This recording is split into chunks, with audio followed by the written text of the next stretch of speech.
మరి ఇన్ని రకాలుగా సైంటిఫిక్గా చర్మ సౌందర్యాన్ని పెంచుకోవడానికి, చర్మం ముడతలు పడకుండా రక్షించడానికి, చర్మం ఎలాస్టిసిటీని పెంచడానికి ఉపయోగపడుతుందని నిరూపించిన వారు 2015 సంవత్సరంలో ఇండిపెండెంట్ రీసెర్చర్స్ కెనడా వారు ఈ కొత్తిమీర గురించి చర్మం ముడతలు రాకుండా రక్షిస్తున్నదని నిరూపించడం జరిగింది. ఇక్కడ మరి ఈ కొత్తిమీరను మనం ఎలా వాడుకుంటే మంచిది?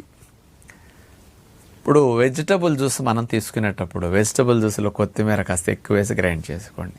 మీరు కుండీలు కానీ ప్లాస్టిక్ ట్రేలు కానీ తెచ్చుకొని కొంచెం కొబ్బరి పొట్టు 3 వంతులు వేసి కొంచెం మట్టి వేసి కలిపేసేసి దాంట్లో ధనియాలు చల్లుకున్నారనుకోండి, ఫ్రెష్ కొత్తిమీర ఒదుగుతూ ఉంటుంది. ఎప్పటికప్పుడు మీరు కత్తిరించుకోవడం, మందులు కొట్టకుండా ఉంటుంది. రెగ్యులర్గా ఆ కొత్తిమీరని అట్లా తీసుకుని మనం వేసేస్తుంటే మంచిది జ్యూసుల్లో. అట్లా వాడండి. కొత్తిమీర రోటి పచ్చడి అంటే ఫ్రెష్ కొత్తిమీర పచ్చడి కొంచెం తయారు చేసి నలిగాక అందులో కొంచెం పెరుగు కలుపుకొని